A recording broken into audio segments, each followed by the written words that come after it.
What's going on, guys? Andrew Piluk Hockey here, back again with another video. You guys are probably reading this title and thinking, how is he going to talk about this trade again, and why is he thinking that there's more coming?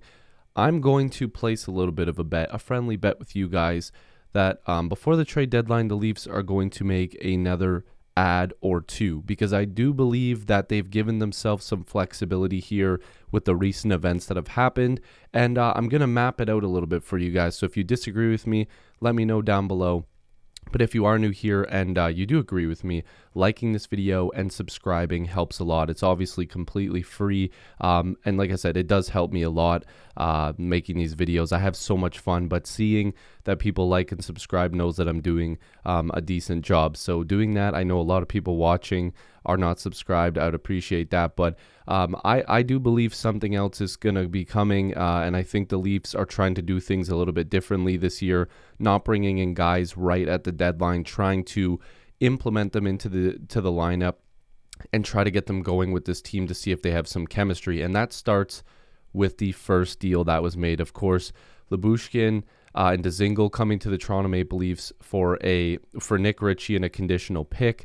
Now, of course, that'll be a second or a third. They get to choose, I believe, between those two picks, and Nick Ritchie going to the Arizona Coyotes. But if you guys haven't heard, the news that started today for the Toronto Maple Leafs is that Ryan Dzingel is on waivers. Now, this was something that I was kind of toying with already because a lot of people were upset with me when I said, oh, you know, they could bury Engvall when I said that in the comments. But I do not personally want that to happen, and I didn't. It was just me saying you could bury most of his contract if the Leafs do believe in Dzingel as a guy that they want to go with. But it looks like they want him as extended depth, you know, send him down, see if he can play with the Marlies, whether or not he actually clears, because it seems like teams always take on the Leafs contracts and players when they're put on waivers, except for Nick Ritchie. So we'll have to see what happens there, but I won't be too choked over losing him. I know it sounds bad, but you have to understand, a lot of people were sitting here saying Kyle Dubas wouldn't be able to trade the Ritchie contract. Now, that's not true because it's happened. People are saying he gave up too much. The Leafs got two players and got rid of a contract with no salary retention for a second or third round pick. Some people were saying the Leafs would have to tie a top prospect to Ritchie to get him traded. A second or third round pick is a maybe. I'd rather trade that maybe instead of guys that were already developing and trying to get into this lineup in the next few years. And you, like I said, you also are acquiring a depth defenseman and a depth forward. So it worked out. But again, stay tuned. This video might be a little long, but trust me, there's a lot that you guys are going to like in this video, so please do watch till the end. But this is the first little thing that I wanted to bring up. This is a quote from Kyle Dubas just a few minutes ago at the time I'm recording this. So the decision with Nick was it wasn't going to be the end of the world for us to keep him and have him as our own depth. Of course, Nick Ritchie. Basically, the purpose that we hope Dzingel will serve now if that works out, which meaning if he clears waivers. So what we were trying to do in the end was make a good deal for us where we could add something where both teams would come out of it with what they wanted. There were a number of other teams that were interested in Ritchie, but they would have involved retention. So the Leafs would have had to have taken on some money, which they obviously didn't want to do, and they didn't do with the Arizona Coyotes. And other items that the Leafs weren't just interested in. So Arizona had the cap space, and then they had a couple players that we were interested in, being the Leafs, obviously Lyubushkin and Dzingel, and we were able to meet their objectives in the deal as well. So for us, we didn't really focus on anything else because this was the one we honed in on. Feeling that with Lyubushkin and Dzingel, it met some of our own internal objectives. So the Leafs got out of this trade with what they wanted, and then of course as you can see today, they have placed Ryan Dzingel on waivers. Now here's the good and bad about that. If you lose Dzingel, you lose that extra depth that would be with the Marlies, but you're saving the cap space either way. Dzingel goes down to the Marlies, he's at $1.1 million for his contract, which means that his entire contract could be buried in the minors because the Leafs are not burying Ritchie anymore because he's off to Arizona. If he gets claimed, that money is off the books, and the Leafs could use that money to bury somebody else's contract if they feel like they need to send somebody else down. So they're saving cap space by getting rid of Richie, and they're saving cap space if somebody claims a Dzingel or if he just goes down to the minors. So it's a win-win for the Toronto Maple Leafs. Now, on to Lyubushkin. Lyubushkin is a guy that is going to give you a lot of defense, but he does nothing else. But this is something that the Leafs needed to address. And I need to make this very clear. I don't believe Lyubushkin's going to come in and be some top 4 defensive specialist. He is depth, and that's why I think the Leafs are not done making moves. What the Leafs are trying to do is see where Lyubushkin can fit in. They're seeing if guys like Liljegren, Hall, Sandin, in other positions and other defensive situations can take on more responsibilities, so that way Jake Muzzin doesn't have to do it all. And by the way, that's pretty much exactly what Sheldon Keefe said today at practice, was that they want to find guys that can help take a bit of the pressure off of a guy like Jake Muzzin, and Lyubushkin's going to help with that. So his defense is good. He provides depth. He hits a lot of people. He's just a guy that does well. He's going to keep you safe in your own end, but that's basically all he does. And that's what the Toronto Maple Leafs need at this point. I don't really think that they need to do anything else when it comes to Lyubushkin. This is the guy they needed. And again, with Dzingel, he was more of a defensive guy as well, but we'll see if he ends up staying. There's a couple other charts and stuff like that you guys are going to see in a little bit here. But I want to get to their cap friendly page because this is kind of currently where they're sitting. So they'll have $366,000 in cap space currently with this forward group and this blue line. That means they have an extra couple defensemen on the rosters. You're going to notice I've put Dzingel on LTIR because regardless of if he ends up in the minors here or getting claimed, this $1.1 million is off of their cap space. So they do have cap space. They've got extra defensemen, and that's where my next curiosity comes. Are you going to be going with 8 defensemen going forward? Sure, that's great depth. It looks good. The Leafs can move pieces around and see what works. But I'm not too sure that guys like Travis Dermott and Justin Hall are set to be Leafs for a very long time. And the reason I say that is because the Leafs have a chance to really go all in. Now, the reason I say it in quotations is because guys that the Leafs could acquire from now on might not be guys that are like stars, because we shouldn't expect that. But the Leafs have stars. They already have guys on their team that are stars. Their blue line has been exposed multiple times.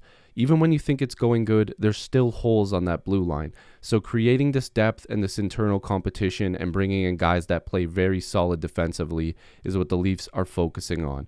So why not try to add more of that by trading out a Justin Hall or a Travis Dermott if you feel like you can upgrade on that? And it doesn't have to be a star. It doesn't have to be a guy that's a huge cap hit. It doesn't have to be a complicated trade. And I'm talking about Mark Pysyk, okay? This guy is a darling when it comes to statistics and on defense. 85% defense. His offense is pretty decent, but this guy, look at this. Jay Fresh just explains it. Congrats to Mark Good at Hockey Pysyk on 500 career NHL games. And I've always mispronounced his name, I feel like. So please, I know who he is, but if I'm mispronouncing his name, I do apologize. I do struggle with names that I've known for my entire life. So please do not come at me for that. But playing for the Buffalo Sabres, and he's still just playing so well. And that's why I'm a little like, why would Buffalo want to get rid of this guy if they could maybe, have him help develop some of their younger players and, help develop a new person that comes into the team? He's just good. He gives you really, really good minutes. He gives you solid defense. And look at this contract, $900,000. If the Leafs could find a way to trade a Justin Hall or a Travis Dermott, it could be a centerpiece in one of these deals. And I'm not saying that gets the deal done, but you add a sweetener, maybe a couple sweeteners, I don't know, whatever it takes. Mark Pysyk is on a great contract. Hell, could you get them to retain a little bit of money to save yourself a little bit? I don't know, but I would love Mark Pysyk. And again, I'm not even going to be looking at his stats because in terms of goals and assists and whatever, because I don't care about that. It's all about solid defense. So if we're looking at his standard NHL stats here on Hockey Reference, his average time on ice this year is almost 19 minutes for the Sabres. He blocks a lot of shots. He throws some hits. He'll take away the puck. He's got a few giveaways. But in comparison with a guy like Justin Hall, Hall's playing like a minute more than him. He's blocking shots. He's throwing more hits. But the giveaways are a lot more. He's giving away the puck a ton. Then when you compare it with a guy like Travis Dermott, less minutes, not blocking as many shots, obviously fewer games. The hits, again, Dermott's not the most physical guy, but giveaways, again, a bit of a problem with not a lot of takeaways. So I'm thinking a guy like Mark Pysyk is just an amazing option for the Toronto Maple Leafs if you really want to solidify having a good, solid defensive core.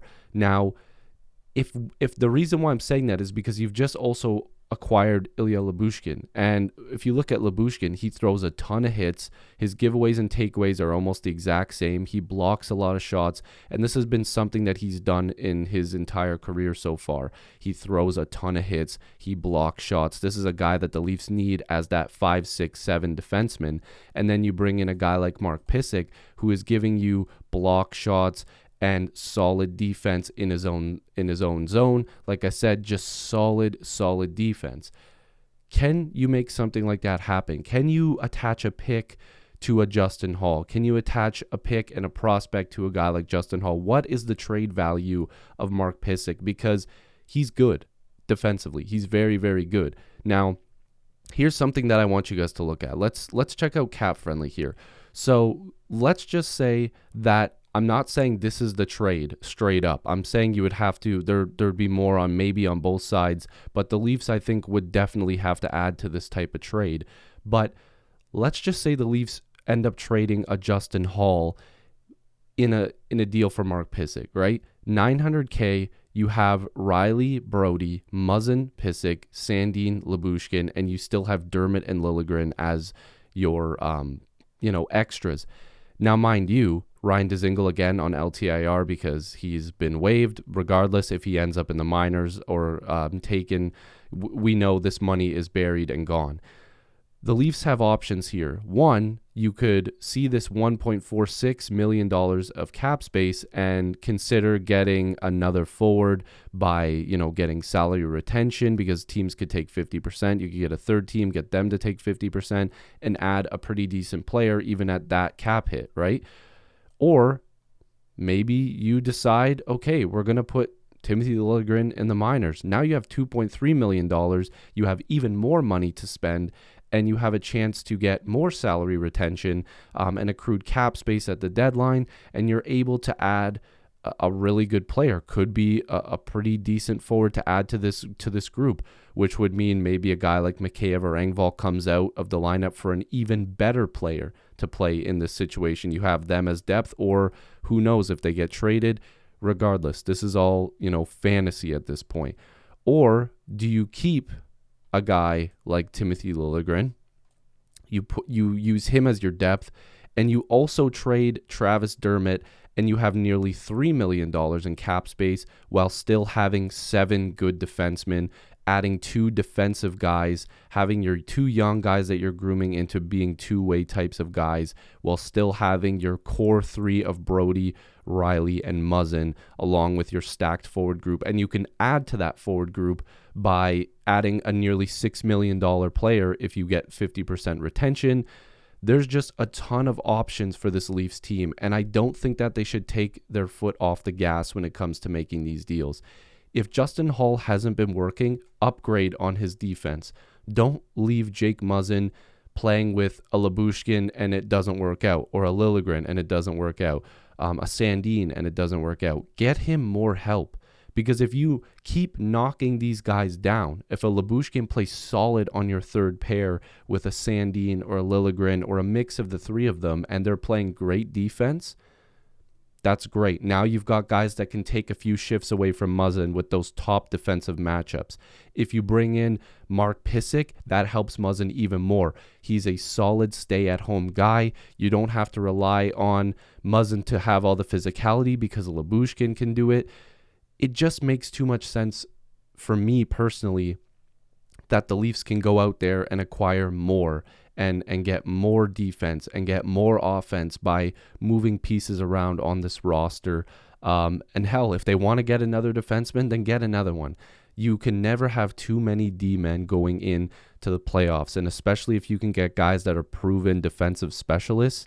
That's something that the Leafs have been missing for a long time. Why do you think people have been so happy since guys like Muzzin and Brody have joined this team? They played great defense. And of course, Muzzin struggled a little bit this year, but he was carrying the defensive load until we got TJ Brody. And it kind of broke Muzzin down a little bit. So why not continue to help Muzzin by bringing in more help? Lyubushkin is a great start. Underrated, good pickup. Pysyk could be a fantastic pickup for this team. Or get another defensive style defenseman, but Pysyk, the cap hit, the acquisition cost probably makes the most sense for the Toronto Maple Leafs.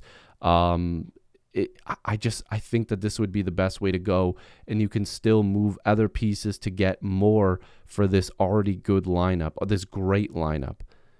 Go all in, Kyle. Do it. You have to go all in. You cannot waste this opportunity. And I'm sure I'm just a dude talking in front of a camera for too long now. It's been 16 minutes, but they must know. They must see this. They must see the opportunity. And I'm hoping that they're able to continue to add to this team because it just makes way too much sense. So if you are new here, make sure to like this video and subscribe. I'd really appreciate it. Join the squad. Thank you for 11,000 subscribers. Let's get to 12, and hopefully I'll see you in the next video or stream. Peace.